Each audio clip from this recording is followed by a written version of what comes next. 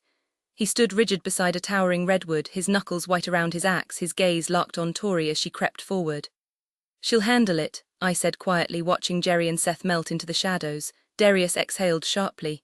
"Doesn't mean I have to like watching her walk into danger." I smirked. "Pretty sure she'd kick your ass if you tried to play bodyguard." His jaw tightened.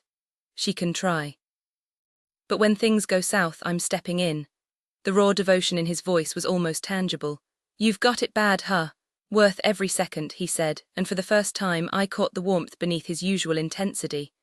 After everything he'd endured, the pain, the anger, seeing him like this was a damn revelation. A sudden gust of wind hit us, sharp and unnatural the signal. Darius raised his axe, flames erupting along the blade, cutting through the darkness. The nymphs shrieked as the fire revealed them, their massive forms crashing through the undergrowth. My grip tightened on my bow, but before I could loose an arrow, vines erupted from the earth, tangling around the creatures and silencing their rattles. Seth's triumphant whoop echoed through the trees as the twins descended, landing gracefully beside their trapped prey. "Max," Darcy's voice cut through the tension as I advanced cautiously, my bow still drawn. The nymphs writhed on the forest floor, their limbs twisting against the restraints. My eyes darted through the trees, searching for Jerry, but she was gone, vanished like smoke. Swallowing the knot of worry in my throat, I focused on the bound creatures before me. Reaching out with my empathic gifts, I probed their emotions, half hoping to find something beyond the mindless aggression we'd always attributed to them before Diego's betrayal forced us to reconsider. But the closest nymph only snarled, crimson eyes burning with pure venom as he strained against his barns. The others radiated the same feral hostility, their malice so palpable it erased any lingering hesitation. "Nothing but enemies here," I muttered, backing away as they thrashed. Darius cracked a grin, delivering a sharp kick to the nearest nymph. "Perfect. Less guilt, more fun." His boot connected with a satisfying thud, and the creature hissed like a cornered viper. Just then, rustling leaves announced Jerry's return, flail gleaming, chest heaving from her patrol. "Perimeters clear, my queens," she declared, wiping sweat from her brow. "Time to make these bastards sing." Tori's laugh was pure wicked delight as she twirled a flame between her fingers. "Oh, they'll sing all right. Phoenix fire under the toes tends to inspire a chorus." Seth and Darcy summoned thick wooden stakes from the earth, while Geraldine secured the nymphs with practiced efficiency. We melted into the tree line, hidden but poised, adrenaline humming in my veins as Tori, Darcy, and Darius lit the pyres. The moment Geraldine yanked the dirt gags free, the clearing erupted with shrieks. Perched in the canopy, I channeled my magic, weaving a barrier of sheer dread at the clearing's edge. Let them come. Let them think they understood what awaited them. Their kind shrugged off elemental attacks like rain, but they'd never faced the monsters lurking beneath our skin. We were the deadliest fae in the kingdom, and tonight, we were the hunters. Caleb and I crouched low on a pine branch, eyes locked on the obsidian pyramid jutting from the distant ridge. Nymphs swarmed its steps like ants until the screams behind us snapped their heads up. As one, the horde surged toward the sound, oblivious to the predators waiting in the shadows. My fingers curled around my sword's hilt. Every instinct screamed to charge after them, to stand between Blue and the storm. But then I remembered her flames could level cities. That woman didn't need a knight, she was the wildfire. Between her, Tori's ruthlessness, and Darius's bloodlust, those nymphs were sprinting into their own funeral. A shame, really. I'd have loved to watch. Caleb and I exchanged a knowing glance as the final nymphs scrambled away beneath us, their thunderous footsteps fading into the distance, leaving the temple entrance completely unguarded.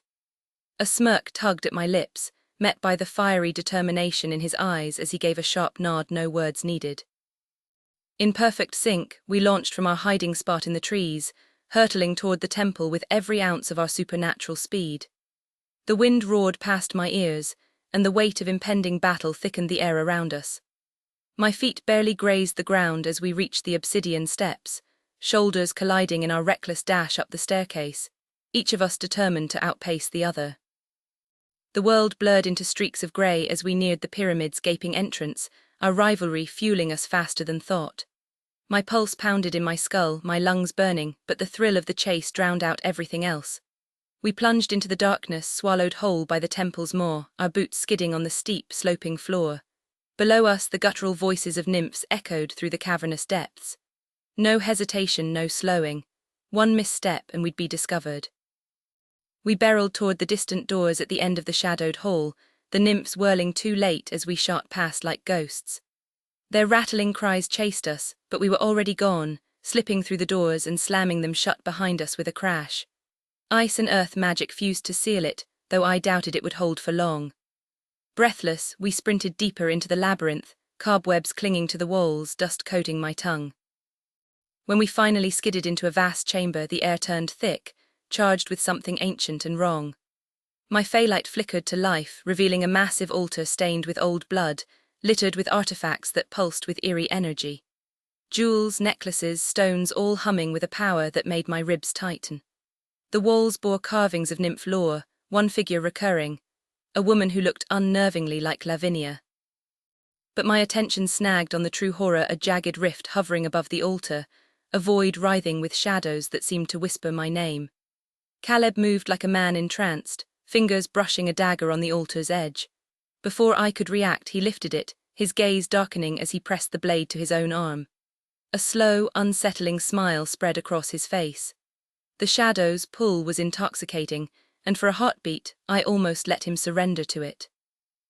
Then my father's voice echoed in my mind, his warnings about the cost of dark magic snapping me back to reality. I clung to the good memories like a lifeline, refusing to let the darkness take hold. My mind flashed to Darcy, the way I'd pulled her under the water in the Acrux pool, stealing that kiss I'd been desperate for, the hunger for her driving me half out of my mind. Then there was the night she showed up at my door in the middle of a thunderstorm, her hair freshly dyed, drenched from head to toe, whispering the word blue like a secret. She was my destruction and my salvation all at once. I'd wanted her long before that night, but that was when she finally gave herself to me. The memory of her snapped me out of my daze, and I lunged forward, knocking the dagger from Caleb's grip. He staggered back, rage flickering in his eyes before recognition hit. His shoulders slumped as he blinked, staring at the blade on the ground like it had betrayed him. Damn it, was I really about to off myself in this hellhole? He muttered, running a hand through his messy blonde curls. I'd rather not die in some dingy cave, thanks. You can't bleed here, I warned, my voice tight as I eyed the swirling rift. That thing will tear your soul right out and swallow it whole. Fight it, focus on something good. Like what? He snapped, already drifting toward the rift again, his gaze locked on its hypnotic pull. I grabbed his arm, yanking him back. Caleb, I growled, forcing him to look at me. Pick your best memory and hold on to it like your life depends on it, because it does. He tried to wrench free, his eyes darting back to the dagger, but I tightened my grip. Think of the heirs, I pressed. Darius, Max, Seth. At Seth's name, something shifted in him. The tension bled out of his stance, and he exhaled sharply. Yeah, fine, he muttered, shaking me off. I've got my happy thought, Tinkerbell, now get off me. He shoved me away, flashing his fangs in irritation, and I bared mine right back. We didn't have time for this. The rift pulsed ominously, and the distant shriek of nymphs sent a chill down my spine. Caleb and I moved in sync, slamming the doors shut and barricading them with a heavy wooden beam. He reinforced it with earth magic, cursing under his breath. Hurry up, dickhead, he spat. I'll hold the door, you deal with that nightmare portal. Working on it, I snarled, striding toward the rift. The enchanted binding needle in my pocket hummed with energy, but sealing this thing would take everything I had. Still, I'd do it. Because this wasn't just some random shadow hole, it was tied to Lavinia. The same bitch who'd murdered my sister and nearly cursed Darcy. The air reeked of dark offerings, like this place had been feeding her power for years. And I was about to cut the damn cord. The sinister energy, radiating from the artifacts on the altar, was unmistakably fueling the shadow realm, and by extension, Lavinia herself. Hey there, Lavinia, I sneered at the swirling dark portal, rolling my shoulders as I summoned the magic to sever her connection to this twisted power source. Just dropping by to ruin your day. The forest erupted with more nymphs than we'd ever expected, their rattling shrieks echoing as they surged through the trees in their monstrous forms. Our plan had been simple: pick them off from the treetops, but their sheer numbers forced us to adapt. Max darted through the branches to my right, his bow singing as he used air magic to stay airborne, just out of reach of their paralyzing rattles. Ahead of me, the twins carved a fiery X into the earth, their phoenix flames splitting the battlefield and forcing the nymphs to scatter or burn. "Stick with me," I barked, my eyes locking onto Roxy as she streaked across the clearing, her armor gleaming with enchanted fire, her hair a wild inferno. "Try not to get left behind, hothead," she shot back, already speeding away. A grip on my axe tightened as I launched another volley of magic downward, but when neither she nor her sister showed any sign of circling back, I snarled and leapt from my perch. I crashed onto a charging nymph mid-swing, my axe biting deep as its jagged probes raked my side. No room to shift, just raw, brutal combat. My weapon blazed as I sprinted toward the next enemy, my focus torn between the fight and the two reckless phoenixes vanishing into the trees. The battle swallowed me whole after that. Every swing of my axe sent tremors through my arms, each impact a grim reminder of the stakes. A bone-chilling howl cut through the chaos, and Seth, massive, white-furred and lethal, sailed over me, pinning a nymph with claws wreathed in fire. I barely yanked my axe free from another kill before an arrow seared past my ear, burying itself in a nymph's skull. Then something heavy slammed into me, knocking me flat. I twisted as I hit the ground, my fist connecting with bark-like flesh just as its rattle nearly froze me solid. The fight wasn't just about survival now, it was about proving I could keep up with the firestorm that was Roxy, even if it killed my magic seized up inside me, the sudden paralysis making my fingers spasm as the nymph's invasive power wrestled control from my grasp. My axe clattered to the forest floor while I twisted away from its razor-tipped probes, barely dodging as one gouged the earth beside my skull. It kept striking like a viper, forcing me into a desperate dance, rolling left, then right until I finally landed a brutal punch to its ribs. The damn thing shrieked in my face, its rotten energy slamming into my chest like a sledgehammer. I choked, lungs burning, as white-hot pain sliced through the numbness, whispering sweet nothings about my impending demise.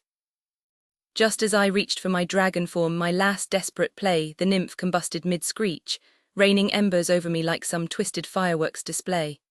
Through the smoke, Roxy stood there, flames licking up her arms, looking about as thrilled as someone who'd just been handed a parking ticket. "Get up, dumbass," she growled, like rescuing me had personally offended her. I scrambled upright, clutching my bleeding chest while snatching my axe from the dirt.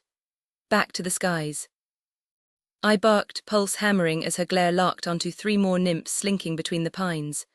Roxy's mouth quirked that infuriating half-smirk right before she ignored every damn order I'd ever given her.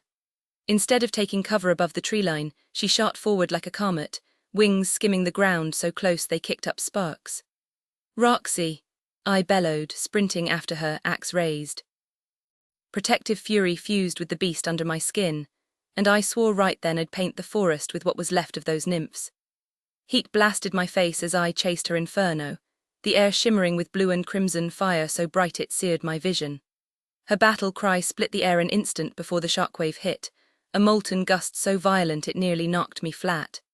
By the time I reached her, only ashes remained swirling in the wake of her flames as she finally shot skyward. More nymphs closed in, their rattling hisses setting my teeth on edge. I pivoted toward the center of our trap only to freeze as a hulking nymph lumbered from the shadows, blocking my path. Then, from the left, a goddamn war whoop echoed through the trees. Geraldine swung past on a vine, her spiked flail a blur of fire as she hurled herself at a nymph with a roar of, "Eat steel, you overgrown twig." The giant nymph's death rattle shook the earth, locking my magic down again, but I grinned, rolling my shoulders as I advanced. Rain slicked my grip on the axe, but I didn't care. This was where I thrived. In the chaos, the bloodshed, the raw thrill of the fight. Behind me, Orion's curses mingled with the nymph's screeches as he fought to seal the rift. I dug my heels in, earth magic surging, ready to carve my name into every last one of these bastards. The first barricade we'd hastily thrown together didn't hold nearly as long as I'd hoped. The Shadow Rift's proximity had the nymphs in a bloodthirsty frenzy, and honestly I couldn't blame them. Even as I braced against the shuddering door, reinforcing it with every scrap of magic I could summon, I felt the rifts pull like a seductive murmur against my skin. It coiled around me, dark and intoxicating, more persuasive than any siren's song. The same energy that called to me also reached for the cursed relics littering the altar, weapons gleaming with the promise of spilled blood. The stains beneath them told a grim story of past sacrifices. With the doors sealed, the chamber plunged into near-total darkness, save for the faint glow of Orion's phalite. Another violent impact rattled the doorframe, sending dust raining from the ceiling. How much longer? I barked, my voice tight with strain. Orion's response was predictably infuriating. "Faster if you'd shut up and let me work," he shot back. Typical. Gritting my teeth, I channeled raw earth magic into the door, reshaping its very essence until solid stone replaced splintering wood. The nymph's shrieks of frustration faded behind the newly fortified barrier. I turned, summoning a flickering flame in my palm only to freeze. The rift wasn't just unstable anymore, it was thrashing like a living thing, recoiling from Orion's efforts to mend it. And then I didn't move. The darkness moved me. 1 second I was watching, the next I was lunging for the altar, my fingers closing around a dagger so cold it burned. Pleasure surged through me, shadows slithering over my skin with whispered vows of power. Orion's shout cut through the haze, one word slicing sharper than the blade in my grip. A name. A memory warmth, carper on my tongue, anchored me just long enough to wrench free. My eyes flew open, fury boiling up as I realized how close I'd come to losing myself. The dagger clattered to the stone, its seductive pull severed, but the echo of its promise lingered like a stain. I summoned my fire magic, letting scorching flames erupt in my palm as I focused on the cursed blade in my grip. The metal melted under the intense heat, shadows writhing and spitting like angry serpents as I flung the molten remains aside. The air above the altar trembled, shadows shrieking in protest, their eerie cries making my skin crawl. My eyes darted across the altar, taking in the scattered relics dripping with darkness. Without hesitation, I vaulted over the stone slab, ignoring Orion's strained curses as he fought to seal the rift, his muscles trembling from the effort of stitching reality back together. Gritting my teeth, I seized the altar's edge, channeling both earth magic and vampiric strength to wrench the massive stone from its foundation. Dark artifacts clattered to the floor, scattering like frightened insects. The shadows wailed louder, their screeches sharp enough to split eardrums. I flung my hands forward, unleashing torrents of fire to incinerate every cursed object I could reach. The shadows lashed at my back, their touch a twisted mix of pain and pleasure, but I clung to memories of warmth and love, real, tangible things that rooted me in this world. A sharp curse snapped my attention back to Orion. He clung to the shattered altar, his face pale with terror as the rift pulsed hungrily behind him. A single drop of blood from his pricked finger spiraled toward the void, the rift humming with ravenous energy. My stomach twisted. If it consumed him, our entire world would unravel. "Tell me what to do." I lunged for him, gripping his arm to pull him back, but the rift roared, drinking in his blood like a starving beast. I tried summoning healing magic, but Orion snarled, shoving me away.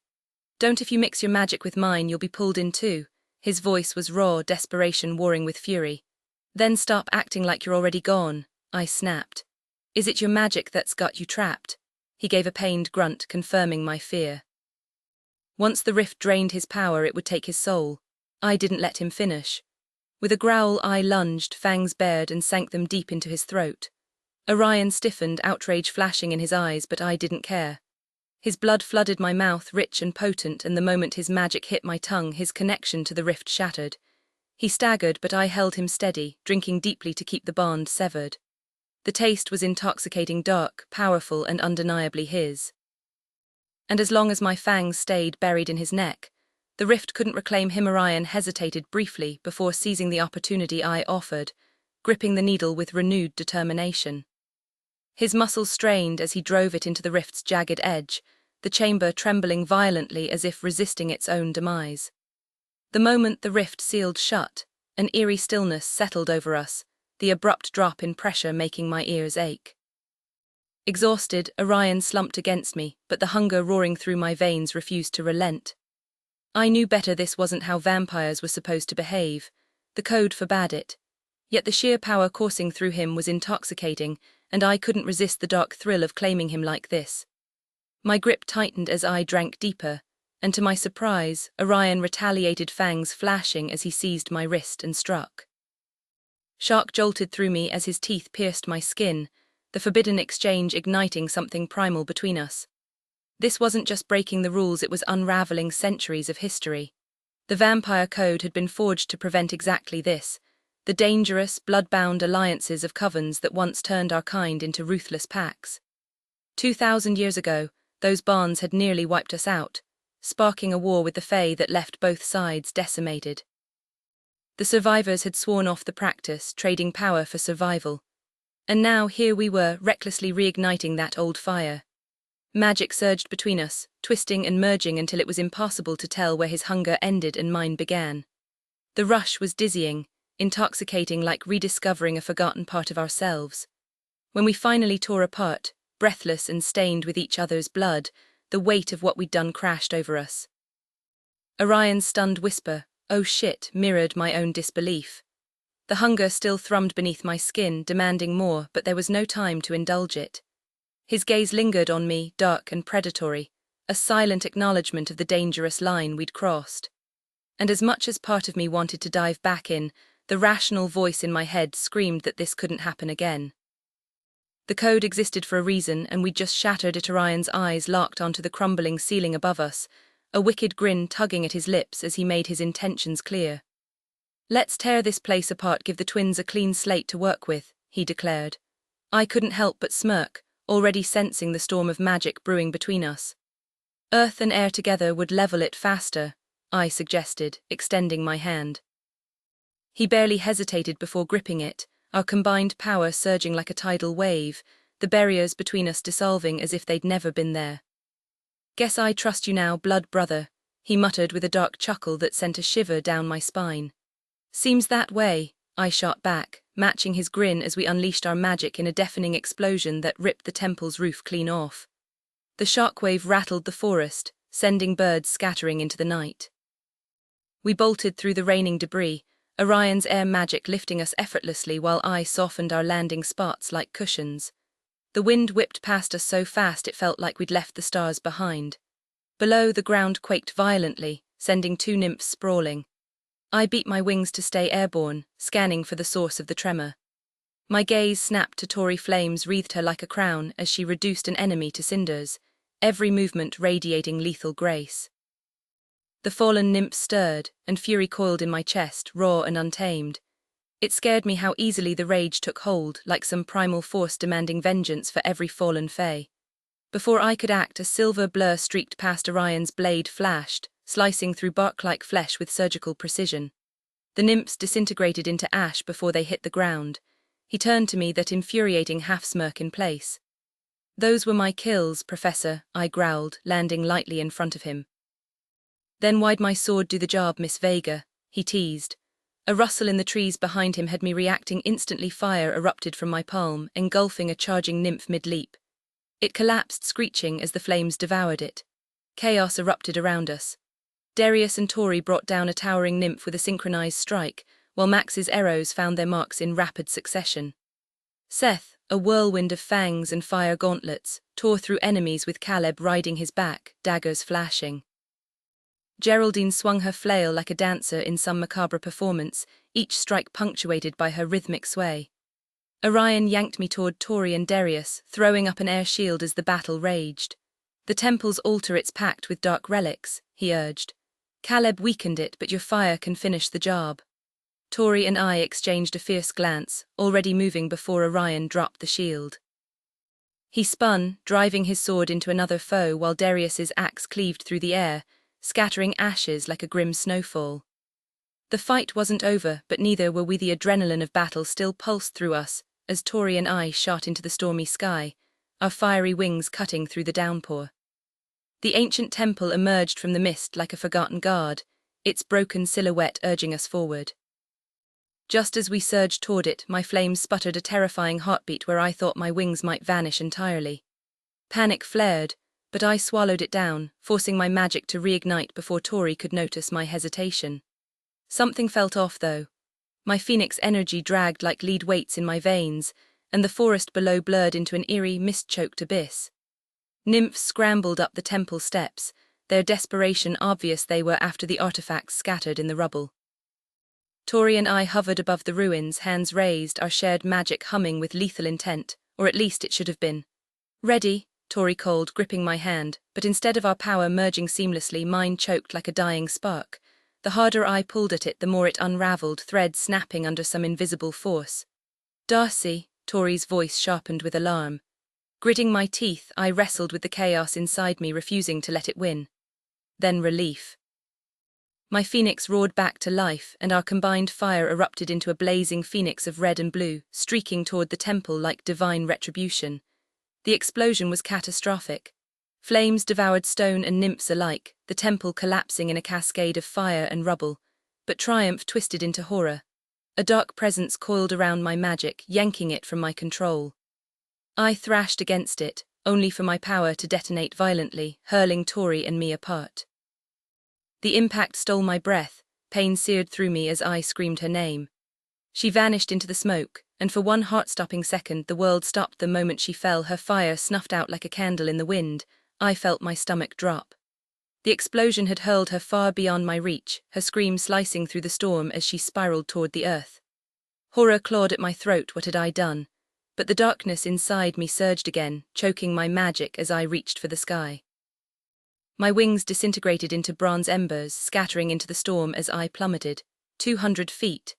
The ground rushed up, jagged rocks and twisted trees waiting to claim me.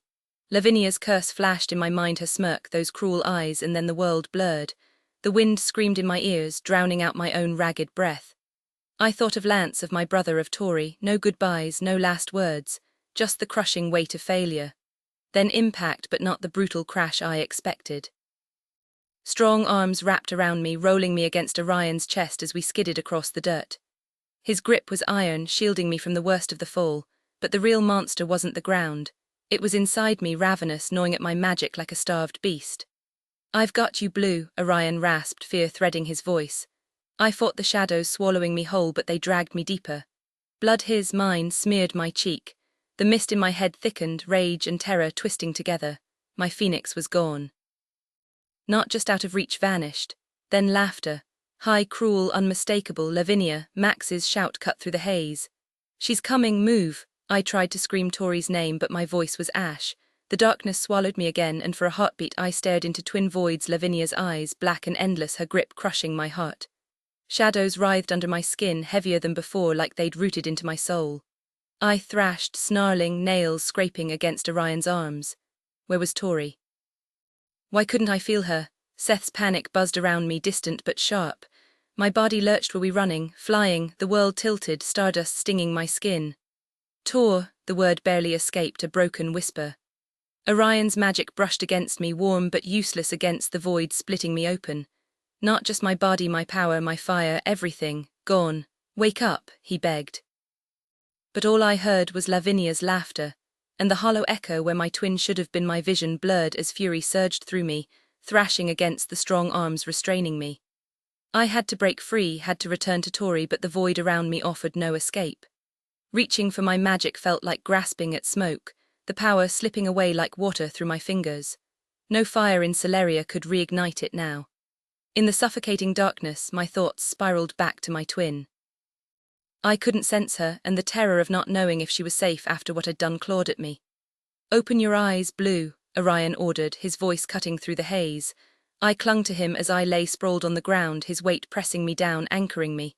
Nearby, Seth whimpered and Geraldine's shrieks pierced the air. "My queen," she wailed. "Look at your love return to us." Somehow I obeyed, my eyelids fluttering open to meet Orion's dark gaze. Blood trickled from a gash on his temple and my chest tightened. "You're hurt," I croaked. Caleb appeared, his hands glowing with healing magic as he pressed them to Orion's wound. "Thank you, Sanguis Frater," Orion murmured, but I was too disoriented to question the strange words. His head dipped, lips brushing my forehead in relief. "Tori," I choked out. Darius, kneeling beside me with his grip locked around my wrists, whipped his head around to search for her. Orion stiffened, scanning the space, but the silence that followed confirmed what my gut already knew. She wasn't here. A blur of motion sent Darius crashing to the ground as black wings unfurled from Gabriel's back. Geraldine's scream tore through the air. Orion yanked me aside just as Gabriel slammed a yellow sleeping crystal against Darius's skull, knocking him out cold. But Darius surged up like a revenant, snarling, eyes wild with bloodlust. Gabriel struck again, the crystal cracking against his skull until Darius finally went limp. We all gaped in horror as Gabriel straightened, his bare chest heaving, wings folding behind him. Regret flickered in his eyes. Gabriel's turned evil, Max bellowed. Caleb lunged, but Gabriel dodged with eerie precision, shoving Seth back with a burst of water. He stood protectively over Darius's unconscious form, his expression grim. "What are you doing?" I gasped. "He was going after Tori," Gabriel said, voice heavy. "But if he goes, he dies, I've seen it." The heirs exchanged uneasy glances, dread coiling in my chest like a living thing. "She's alone back there." I fought against Orion's iron grip, but my body was still weak. I had to get to her, had to make sure she was safe. "She can handle this," Gabriel insisted. "We have to wait, Darcy. Interfering will only make it worse." "No," I snarled, a feral desperation rising in me. I'd tear through Lavinia and anyone else who stood in my way. I'd paint the ground with blood if it meant bringing Tori home. "Blue, listen to him," Orion urged, but I refused. She was my other half, abandoned in enemy territory because of me. Who knew what had happened after she'd been thrown from the sky? There had been no one to catch her. No one to shield her. And that truth burned worse than any wound. I fought with everything I had, but Gabriel's expression softened with pity as he moved closer, pressing the sleeping crystal to my forehead. "I wish there was another way," he murmured. The moment its power crashed over me, combined with the exhaustion already dragging me down, I tumbled into darkness. But there was no rest waiting for me, only a storm of fury, relentless and consuming, tearing at my very identity until nothing remained but its merciless grip. Deep down, I understood this rage would never release me.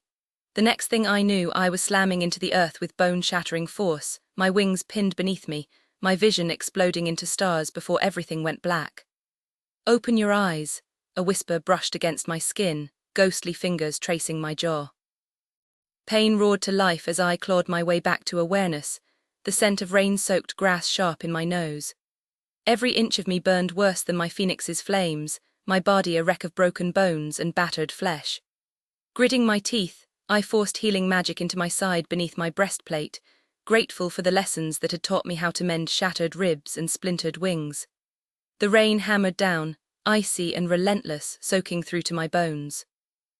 With a flick of my wrist, I summoned a shield to block the downpour, then called on my fire to chase away the chill. Sitting up slowly, I took in my surroundings: a grassy hill, the distant ruins of the temple peeking through the trees. My landing had left a scorched outline of my body in the grass, a grim reminder of how violently I'd fallen. None of it made sense. Power sharing had never backfired like this before. Then I heard them heavy footsteps, the rustle of movement in the trees. Blood turned to ice as shadowy figures emerged, surrounding me. The battlefield had gone eerily silent, no sign of phoenix or dragon in the stormy sky. Worse, the eerie chittering of nymphs slithered under my skin, their magic slithering toward mine like parasitic vines. More of them than I'd realized swarmed the temple ruins, and when Lavinia's silhouette streaked across the moon, I knew I was outmatched. The fae in me screamed to fight, but survival instincts warned me this wasn't a battle I could win. Not alone the nymphs unleashed that spine-chilling rattle once more, their eerie power seeping into my bones like creeping frost. Without hesitation, I plunged my fingers into the damp earth, channeling my earth magic to sink beneath the soil. I formed a protective air pocket around myself, tucking my wings away to streamline my descent as I urged the grass above to weave into a thick, concealing blanket. The ground trembled with the approaching nymphs' footsteps, their sinister energy pulsing through the dirt like a second heartbeat. My breath came in shallow bursts, adrenaline sharpening my senses as their cursed rattle clawed at my mind. Who knew if they could sniff out my magic or sense a fae trembling beneath their feet? Either way, I wasn't sticking around to become their next meal. Gritting my teeth, I forced myself deeper, the earth swallowing me whole as I fled into the suffocating dark.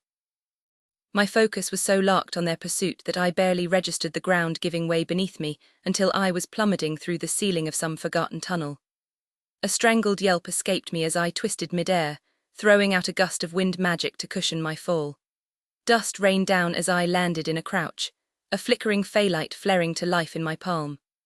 The tunnel walls were hewn from the same obsidian stone as the ruined temple, though I was miles from its wreckage. Had I stumbled onto some hidden network, or worse, a deliberate trap, I muffled my steps with a silencing spell, ears straining for danger, but only the distant rustle of nymphs scouring the clearing above reached me. The carvings lining the walls told a story I didn't like. A woman eerily reminiscent of Lionel's shadow-obsessed fanatic gouged her own flesh, tendrils of smoke, or were they shadows, spiraling into the waiting hands of kneeling nymphs. My stomach twisted as the scenes unfolded, an army amassing, battles waged, and finally that same smug shadow queen enthroned, crowned in madness. Fantastic, I muttered, dragging a finger along the grotesque tableau. Either someone had a vivid imagination or I've got a future to wreck. The thought of that power-hungry witch ruling anything had my magic crackling under my skin. No way in hell would I let that happen. The tunnel stretched endlessly ahead, my boots echoing like a death knell. Where were the others? No battle cries, no traces of stardust, just silence. Splitting up had seemed smart at the time, but now it felt like a mistake. And if something had gone wrong, well, I'd burn my way out if I had to. There was no way they would have abandoned me here, yet I refused to believe they'd been overpowered or captured. So what in the world was happening? Before I could spiral deeper into that thought, a sudden touch against my hand sent a jolt through me. I spun around, flames flickering to life in my palm, ready to strike, but the corridor was empty. "Come," whispered that same haunting voice that had roused me earlier. My muscles tensed as I scanned the shadows, every sense on high alert. Just as I considered torching the entire place out of sheer frustration, a glint of gold caught my eye near the base of the stone passage. Crouching down, I pried a small charm free, a delicate golden hydra resting in my hand. A surge of energy raced up my arm, familiar and warm.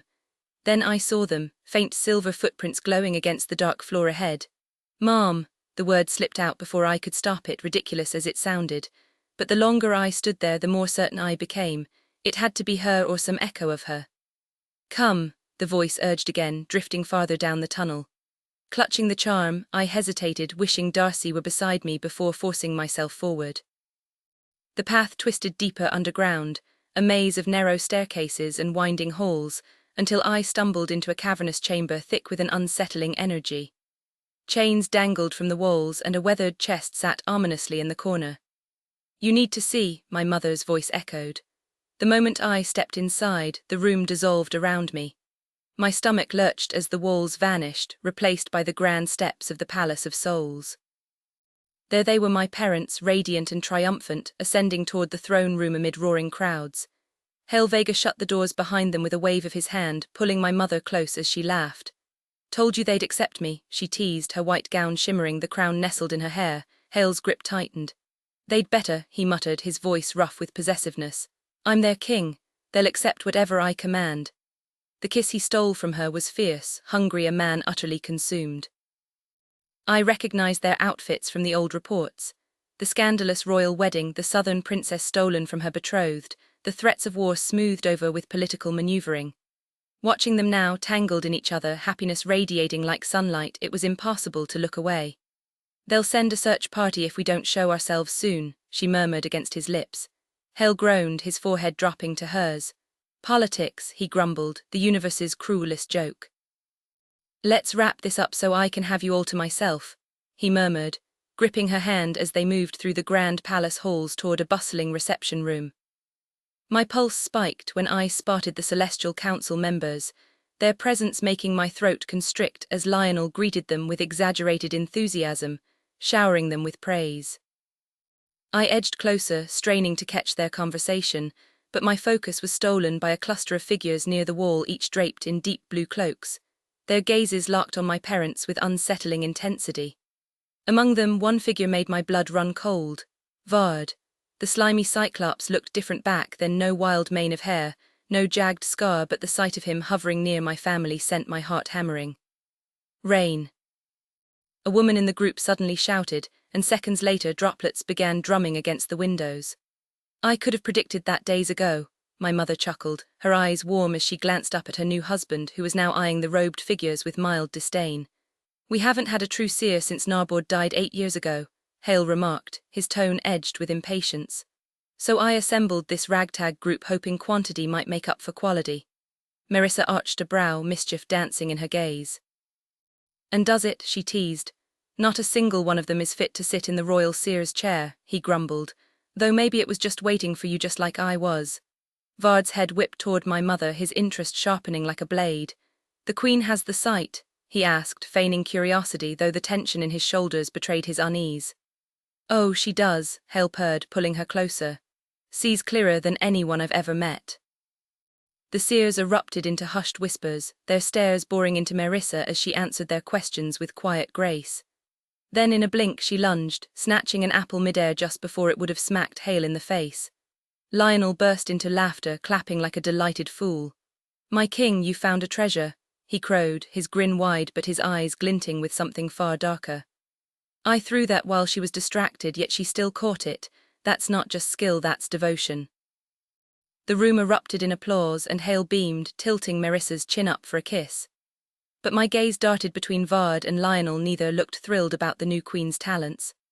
I wanted to demand answers, but the vision was already shifting, showing flashes of Marissa's rise. Her first time on the seer's throne, the moments she outshone the others, the way Vard's jaw clenched tighter with each failure. His predictions grew increasingly desperate, his accuracy spotty at best.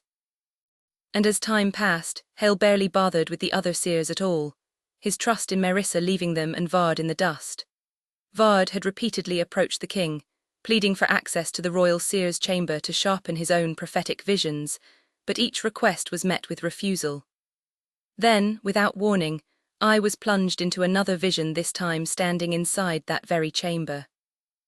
My mother sat motionless in the ornate chair, her eyes distant as a vision consumed her, while my father hovered nearby, tension tightening his features. Well, he demanded the moment her awareness returned, his voice edged with worry. She blinked, shaking her head slightly. Nothing today, my love, she murmured, and his shoulders relaxed with a heavy exhale. Bringing you back here has altered everything for me, he confessed, stepping closer before dropping to his knees before her. You deserve a reward for that. My mother let out a soft laugh as he leaned in, his hands sliding beneath her skirt while his lips traced her neck. I grimaced, baffled as to why fate had cursed me with this particular vision of my parents' intimacy. Poor Gabriel, he'd probably never recover if he knew. My father's growl sent a shiver through the room as he tore at her dress, fabric splitting under his grasp. I spun away, unwilling to witness more, but the sound of her moan made escape impossible. Desperate, I clapped my hands over my ears and lunged for the door just as it flew open. My king, I must insist, Vard's demand died in his throat as he took in the scene. I whipped back around in time to see my father's roar shake the very walls, fury radiating from him like a storm. I braced for the shift of his monstrous form, but instead, sunlight flashed off a blade hurled straight at me, or rather, through me.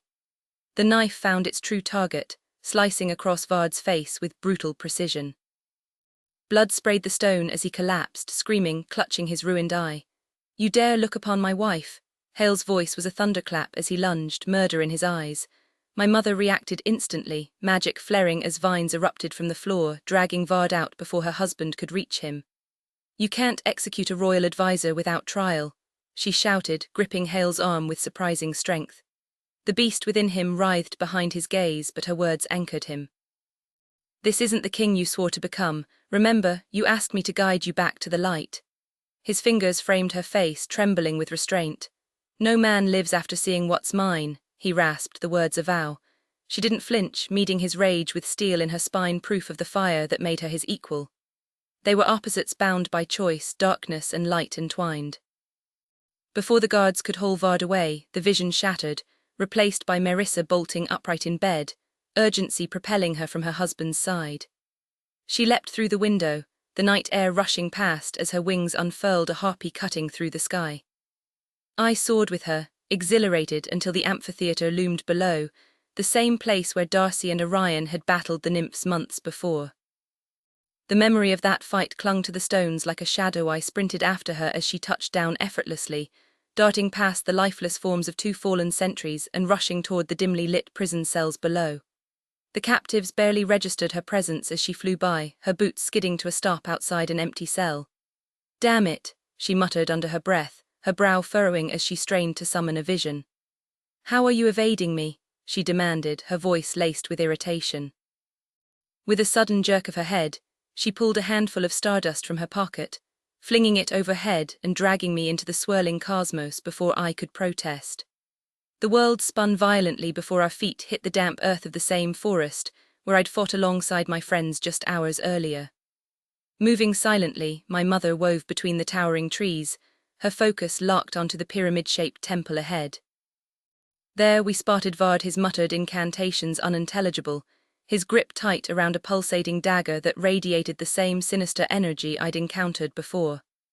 A sharp cry pierced the air as two nymphs materialized atop the ruined temple steps, halting Vard in his tracks. Panicked, he spun to flee, only to find four more blocking his escape. "I seek the mercy of the Shadow Princess," he shouted, desperation cracking his voice. "I've sensed her influence through this blade. I offer myself as her servant. I was once part of the Savage King's court before he betrayed me." His plea hung in the air as the nymphs closed in, their eerie stillness broken only when a commanding figure emerged from the temple. My stomach twisted at the sight of Alejandro Diego's uncle, his dark curls and chilling presence unmistakable. "Hold," he ordered, and the nymphs froze. "The Shadow Princess has need of him." With a single gesture, Alejandro beckoned Vard forward, the nymphs herding him up the steps like a cornered animal. His whimpers of fear made me wonder if he regretted his reckless gamble. Hidden in the shadows, my mother and I watched, unmoving. As they vanished inside, I turned to study her face, every line, every flicker of expression feeling the weight of a past we'd been robbed of. The resemblance between her, me, and Gabriel was undeniable, a painful reminder of what we'd lost. Then, without warning, her gaze snapped to mine. A soft gasp escaped her lips as she reached out, her fingers brushing my cheek like a whisper of wind. "Can you see me?" I whispered, my voice trembling. Her eyes shimmered with something unreadable. "You have to witness this," she murmured, though I wasn't sure if she truly heard me. Then, in an instant, she was gone, passing straight through me as if I were nothing more than air, leaving my heart in splinters with the ghost of a touch I'd longed for my entire life. My gaze followed her as she sprinted toward the ancient temple, the shadows wrapping around her like a second skin, until she disappeared completely. Even I couldn't track her, only a gut feeling told me where she was going. I bolted after her, chasing her up the crumbling stone steps and into the temple's gaping mouth, where screams reverberated off the walls. My mother moved like a ghost, weaving through pitch-black hallways and descending deeper until the shrieks grew deafening, vibrating through my bones. She paused at the threshold of a dimly lit chamber, glancing back at me, an unspoken invitation. The shadows here were too thick for her visions, so she had to witness this horror firsthand, absorbing every detail to share later.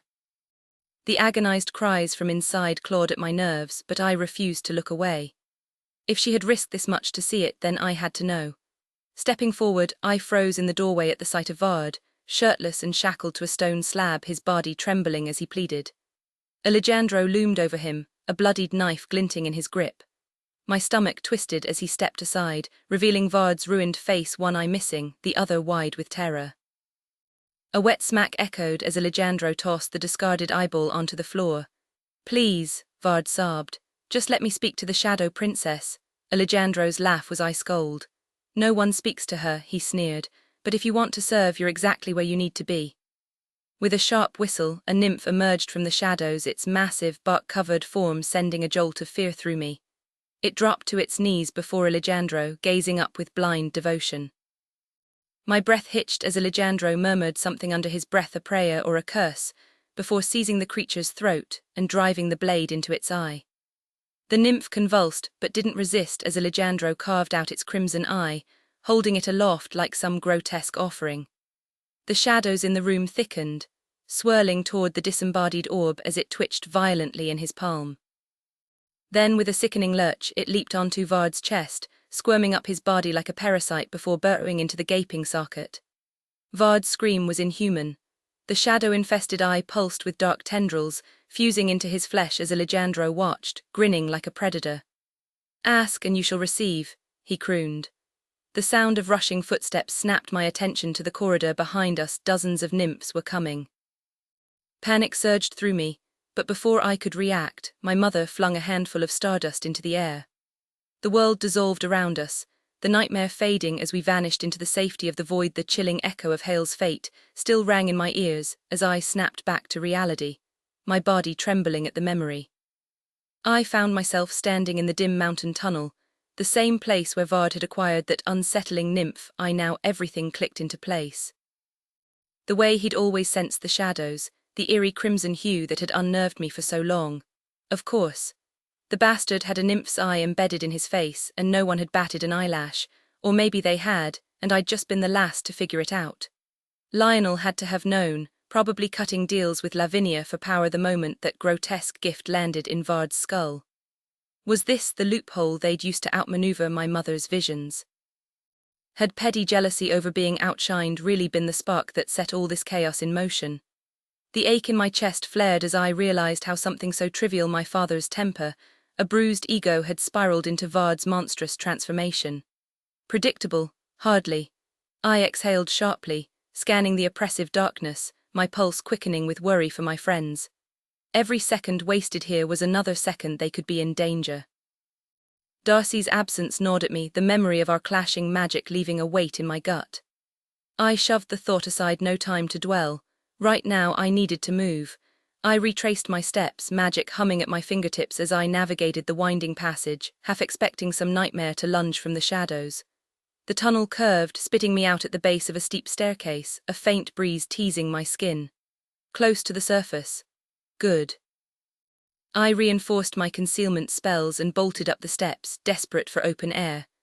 The tunnels reeked of damp earth and something far worse. I wasn't sticking around to find out what. At the top, I emerged beneath a crumbling stone arch, rain slashing sideways as I peered down at the wrecked temple below.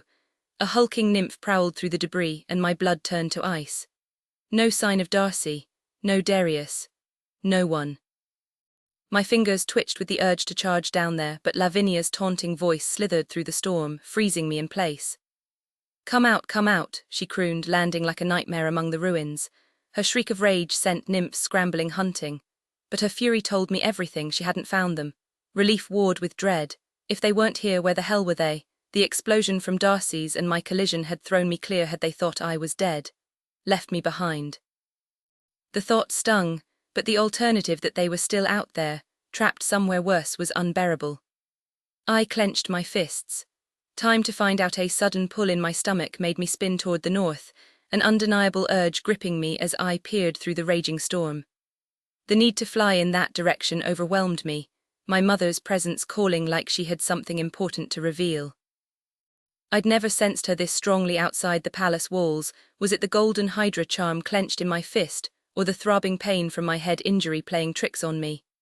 I had to believe it was the charm. My fingers tightened around the little trinket as I turned away from Lavinia and the wreckage we'd left behind. For once, I decided to trust my instincts, summoning my wings with a sharp exhale. I kept my phoenix flames in check, wrapping myself in a concealment spell and letting the storm's chaos mask my escape. The freezing rain soaked through my armor, turning my skin to gooseflesh as I climbed higher into the churning clouds.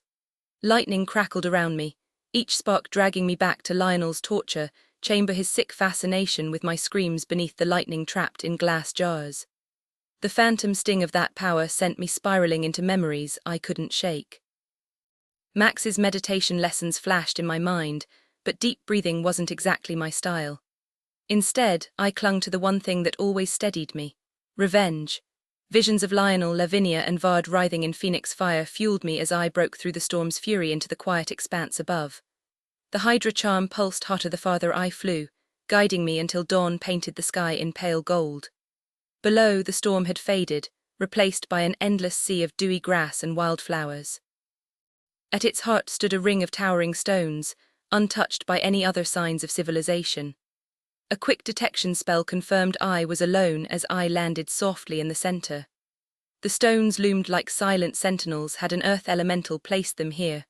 The charm burned against my palm, and as I uncurled my fingers, another vision seized me.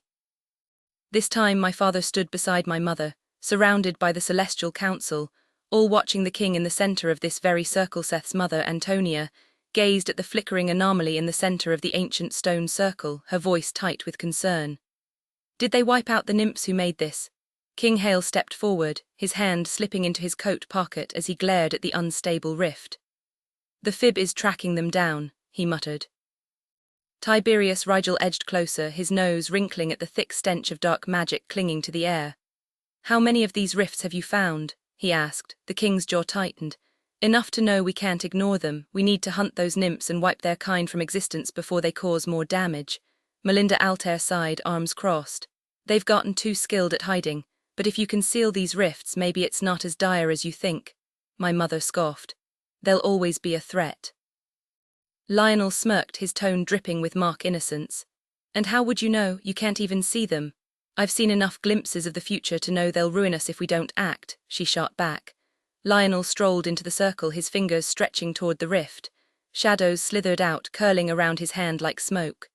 Maybe we're going about this wrong, he mused. Imagine the power we could harness if we controlled them instead. My father barked a laugh, shoving Lionel aside hard enough to send him stumbling against one of the massive stones. Asriel, the king drawled, his voice thick with condescension, enlighten Lord Acrux on why that's the dumbest idea he's ever had. A man I hadn't noticed before emerged from behind a towering monolith, adjusting a pair of enchanted golden glasses that hummed faintly. His dark hair was tousled, his expensive clothes rumpled like he'd dressed in a hurry. He looked annoyed at the interruption, an expression I recognized all too well from his son. Asriel removed his glasses, tucking them away with deliberate calm. Shadows aren't weapons to be claimed, he said flatly. They're alive, connected, and far beyond our control. No matter how much power you think you have, they'll consume you. The only thing waiting for anyone arrogant enough to try is death. Tiberius chuckled. You'd think being one of the strongest Fae alive would satisfy you. Lionel grinned, his eyes never leaving the rift. There's no such thing as too much power, Asriel exhaled sharply. Knowledge is power, I'll give you that. Lionel's grin widened. Speaking of knowledge, you could use a break from those books. Let me introduce you to Stella Columba, a vampire with enough fire to keep even you entertained. Asriel shifted uncomfortably. I'm not exactly marriage material. Most women don't appreciate competing with my studies. Lionel waved a dismissive hand. Nonsense. She'd be perfect for you. His voice dropped, smooth as silk. And who knows, she might just teach you a thing or two. I'll handle the setup, my father declared, and though Tiberius and Antonia shared a skeptical glance, Asriel remained silent. Everyone step back, he ordered, and the group retreated as Asriel summoned an ornate staff from thin air. The weapon pulsed with raw energy, its gemstone core radiating so much power that I could practically sense the envy of every Fae present. The imperial star flared brighter as the king gripped the staff, and the collective breath of the crowd hitched when he plunged its golden base into the earth. With a single thunderous command, Sutury, his voice rolled across the plains, bending the grass beneath its force. A brilliant blue flash erupted as the imperial star seized the rift to the shadow realm, sealing it shut for good. Back to the palace, King Hale announced, returning the scepter to Asriel, who promptly made it vanish into whatever mystical pocket dimension he kept his treasures in. The councillors and Asriel disappeared in a swirl of stardust, but Marissa lingered, gently cupping the king's face. How many of these have you found now? She asked, her voice laced with concern. He exhaled heavily, letting her glimpse the rifts he'd already closed, visions of desolate altars, hidden mountain passes,